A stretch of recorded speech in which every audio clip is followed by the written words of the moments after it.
বাংলাদেশের রাজনীতিতে হস্তক্ষেপ করে সরাসরি ইন্ডিয়ার তত্ত্বাবধানে আওয়ামী লীগ বাংলাদেশে ফ্যাসিবাদ প্রতিষ্ঠা করছে।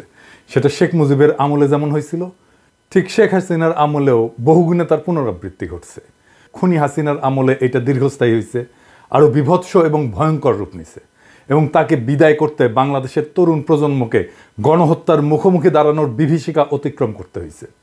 বর্ষা বিপ্লবে অর্জিত আমাদের দ্বিতীয় স্বাধীনতার মূল আকাঙ্ক্ষাই হইল একটা নতুন রাজনৈতিক বন্দোবস্ত তৈরি এবং সেটা বাস্তবায়ন করা।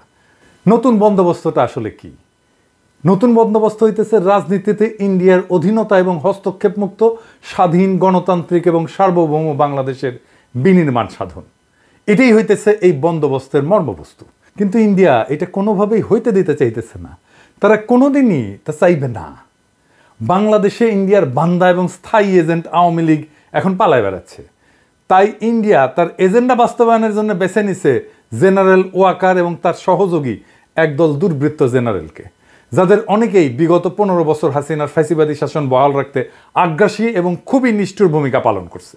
এদের অনেকেই জুলাই আগস্টে ছাত্র জনতার অভ্যুত্থান স্তব্ধ করে দিতে হাসিনার হইয়া গুম, খুন এবং জনগণের উপরে নিপীড়নের নেতৃত্ব দিছে।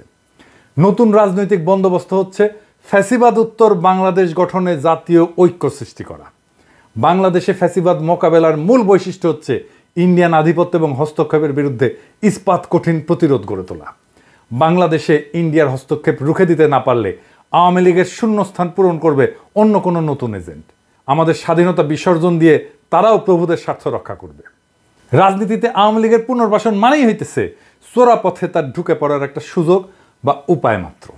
এর মূল লক্ষ্য 2024 সালে আমরা রক্ত দিয়ে যে স্বাধীনতা পুনরুদ্ধার করছি, আমাদের সেই স্বাধীনতা আবারও হরণ করা। বাংলাদেশের রাজনীতিতে ইন্ডিয়ার বশ্যতা এবং স্বার্থ রক্ষায় অনুগত পুরনো রাজনৈতিক আতাত এবং শক্তির অবস্থান বজায় রাখা, এটাই হচ্ছে গণ অভ্যুত্থানের চেতনার সাথে সবচেয়ে বড় বিশ্বাসঘাতকতা।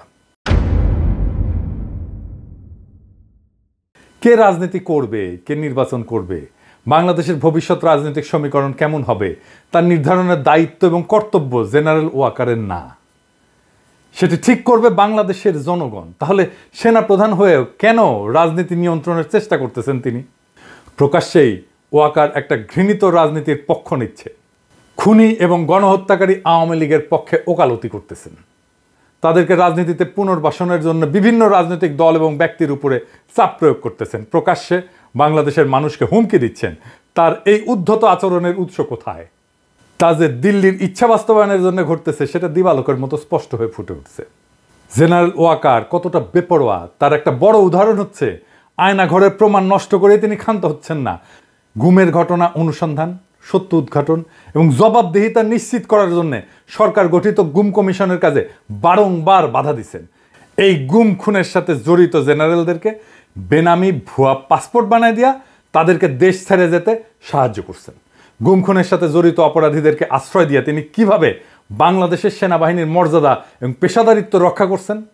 তার এই দ্বিচারিতা, ভনিতা এবং জনগণের সাথে প্রতারণার বিরুদ্ধে আমাদের সজাগ দৃষ্টি রাখতে হবে।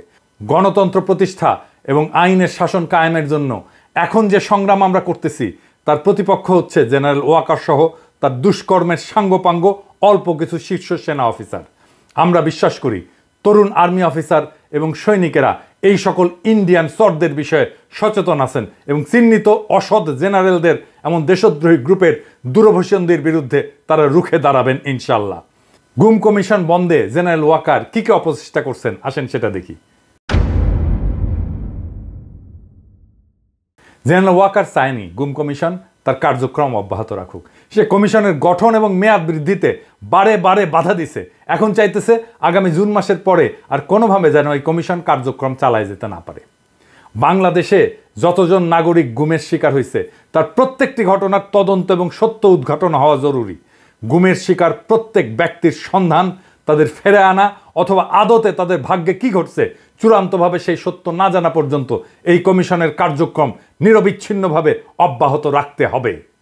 গুমের শিকার প্রত্যেকটি ব্যক্তির পরিবার চরম অনিশ্চয়তার মধ্যে জীবনযাপন করে।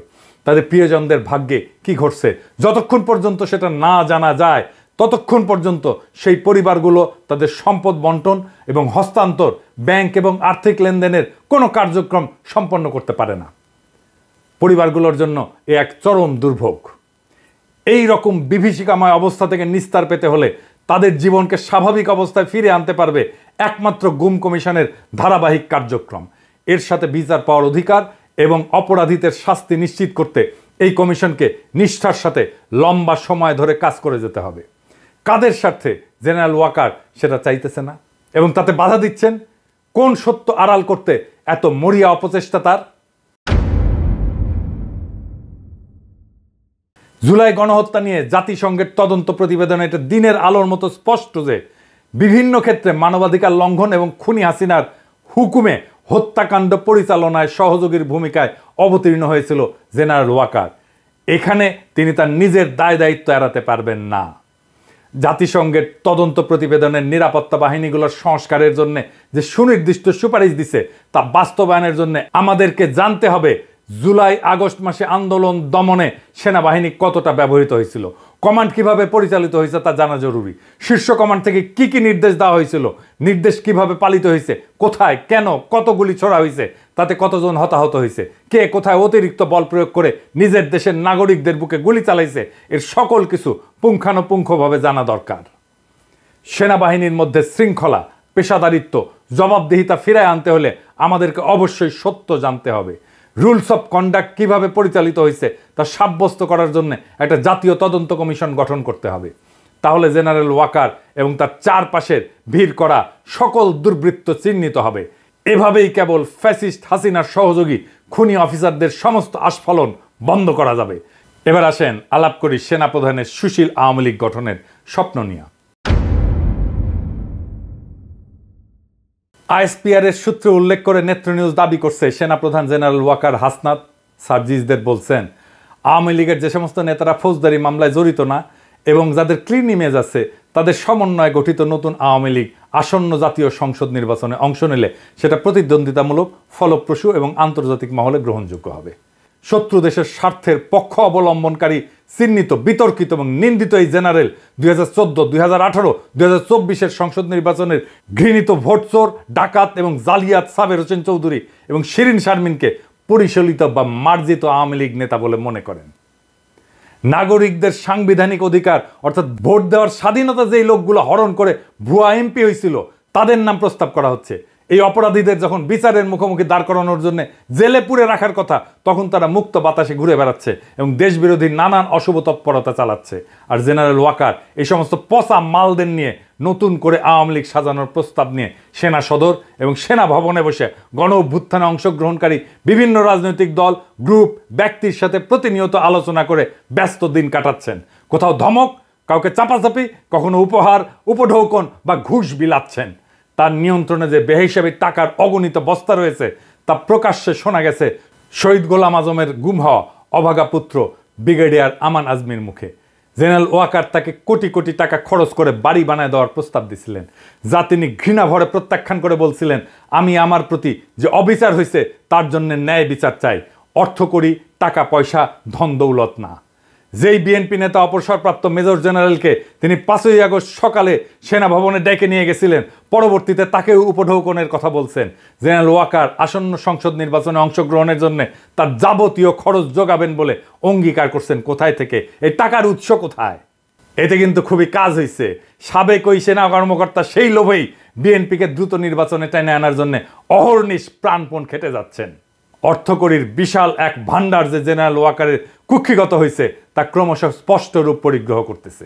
সামাজিক মাধ্যমে আওয়ামী ফ্যাসিবাদ বিরোধী সংগ্রামে আমাদের যে সহযোগী, যে সমস্ত বন্ধুরা এখন আস্তে ধীরে বাংলাদেশের খুনি লুটেরা এবং জঘন্য মাত্রার অপরাধী কুখ্যাত জেনারেলদের পক্ষ অবলম্বন করে নানান কল্পকাহিনী ও রহস্যময় গাল গল্প ভরা এপিসোড রচনা, প্রকাশ এবং সম্প্রচার করে দিবারাত্রি অবিচল ব্যস্ত দিন কাটাইতেছেন, তাদের সেই অঙ্গীকারই প্রমাণ করতেছে যে কি পরিমাণে অর্থকরী ওয়াকার সাহেব বিলাইতেছেন। আর একটা বিষয় খোলাসা হচ্ছে যে জেনারেল ওয়াকারের মনে রাজনীতি করার ভীষণ এক শখ জাগ্রত হয়েছে। তা না হলে সেনা প্রধান হইয়া প্রকাশ্যের রাজনৈতিক বক্তব্য দিচ্ছেন কেন? কেনই বা তিনি নতুন প্রজন্মের তরুণদের ডেকে রাজনৈতিক আড্ডা বসাচ্ছেন? কোন অমৃতের সন্ধানে তিনি বিভিন্ন রাজনৈতিক দলের নেতাদের সাথে রাষ্ট্র, সরকার সংক্রান্ত রাজনৈতিক বিষয়াদি নিয়ে বৈঠক জুড়ছেন? শেখ পরিবারের সদস্যদের মতো তার মধ্যে ধমক দিয়ে কথা বলার একটা বদ অভ্যাস প্রকাশ পাচ্ছে। আমি আপনাদের সতর্ক করে দিচ্ছি, পরে বলবেন যে আমি সতর্ক করিনি। আমি আপনাদের সতর্ক করে দিচ্ছি, আপনারা যদি নিজেদের মধ্যে ভেদাভেদ ভুলে একসাথে কাজ না করতে পারেন, নিজেরা যদি কাদা ছোড়াছুড়ি করেন, মারামারি কাটাকাটি করেন, এই দেশ এবং জাতির স্বাধীনতা সার্বভৌমত্ব বিপন্ন হবে। আমি আজকে বলে দিলাম, নাইলে আপনারা বলবেন যে আমি আপনাদের সতর্ক করিনি। আমি সতর্ক করে দিচ্ছি আপনাদের। গত 25শে ফেব্রুয়ারি শোকাতুর পরিবেশে রাওয়া ক্লাবে শহীদ সেনা কর্মকর্তাদের পরিবার পরিজনদের উদ্দেশ্যে দেওয়া বক্তৃতাটা আবার একটু শুনে দেখেন। তিনি ধমক দিয়ে সকলকে সতর্ক করে বলছেন 2009 সালে বিডিআরের সংগঠিত হত্যাকাণ্ডের বিচার নতুন করে আর করা যাবে না। শুনে দেখেন কি অসহিষ্ণু, ক্ষুব্ধ এবং রাগান্বিত ছিল তার কণ্ঠস্বর। এই বর্বরতা কোনো সেনা সদস্য করেনি, সম্পূর্ণটাই তদানীন্তন বিজিবি সদস্য দ্বারা সংঘটিত। Full stop. এখানে কোনো ইফ এবং বাট নাই। কারণ তিনি ওই ধ্বংসযজ্ঞের সময় অকুস্থলে উপস্থিত ছিলেন এবং নীরব ভূমিকা পালন করছেন। নীরবতা যে সম্মতির লক্ষণ, তা কি বাংলাদেশের জনগণকে নতুন করে শেখাতে হবে? আর এই তো সেদিন 11ই মার্চ হাসনাত সার্জিসদের মতো তরুণ প্রজন্মের নেতাদেরকে তিনি ধমক দিয়ে বলছেন, you people know nothing, you lack wisdom and experience, we are in the service for at least 40 years, more than your age. Moreover, there will be no inclusive elections without Awami League. যেহেতু ইংরেজিত কইছে তাইলে তো সত্যিই কইছে, তাই না? কিন্তু ওটার অর্থ হইল তোমরা কিছুই জানো না, তোমরা বেকুব, তোমাদের জ্ঞান অভিজ্ঞতার অভাব আছে। আমি 40 বছর ধরে সেনাবাহিনীতে চাকরি করি, এর দৈর্ঘ্য তোমার বয়সের চাইতে বেশি। উপরন্তু আওয়ামী লীগ ছাড়া কোনো অন্তর্ভুক্তিমূলক নির্বাচন হবে না। এখন আমাদেরকে একটা সমস্যা এবং পাশাপাশি দৃশ্যমান আর একটা সম্ভাবনা একসাথে জোড়া দিতে হবে। সমস্যা হচ্ছে পরিশীলিত, মার্জিত বা সুশীল আওয়ামী মাল খুঁজে বের করা খুবই দুরূহ। অন্যদিকে জেনারেল ওয়াকরুজ্জামান যেহেতু সেনা অফিসারদের জন্য প্রযোজ্য চাকরিবিধি লঙ্ঘন করে রাজনীতির ব্যাপারে উৎসাহ দেখাচ্ছে, সেহেতু উদ্ভূত পরিস্থিতিতে প্রধান উপদেষ্টা ডক্টর মোহাম্মদ ইউনূসের উচিত বেয়াড়া হয়ে ওঠা এই লোককে সেনা প্রধানের পদ থেকে চাকরিচ্যুত করে পরিশীলিত আওয়ামী লীগ গড়ে তোলার লক্ষ্যে ছাইড়া দেওয়া। এই মালটার বড় সুবিধা হচ্ছে তিনি শেখ পরিবারের সদস্য, তাই রূপান্তরিত আওয়ামী লীগের আহ্বায়ক হিসেবে বা সভাপতি হিসেবে তাকে খুনি শেখ হাসিনা সহ সকল ফ্যাসিস্ট দুর্বৃত্তরাই মাইনা নেবে এবং তার বিশ্বাস অনুযায়ী আসন্ন জাতীয় সংসদ নির্বাচনে তিনি নৌকা মার্কা নিয়ে সারা দেশে 30 থেকে 40% মানুষের সমর্থন পেয়া শতাধিক আসন দখল কইরা বিরোধী দলের নেতা হিসেবে জাতীয় সংসদে আসন গাইরা বসতে পারবেন, যা মন্ত্রী পদমর্যাদা সম্পন্ন। এর অবস্থান সেনা প্রধানের চাইতে অনেক উপরে। এটা তার রাজনীতি করার খায়েশও মিটবে, আওয়ামী লীগকে পুনর্বাসন করার খায়েশও মিটবে ইনশাল্লাহ। আসেন আমরা ওয়াকার সাহেবকে সেই পথেই ধাবিত করি। আপনার জন্য ওয়াকার সাহেব আগাম শুভকামনা রইল। রাজপথে আপনার সাথে মোকাবেলা হবে তখন। ইনকিলাব জিন্দাবাদ।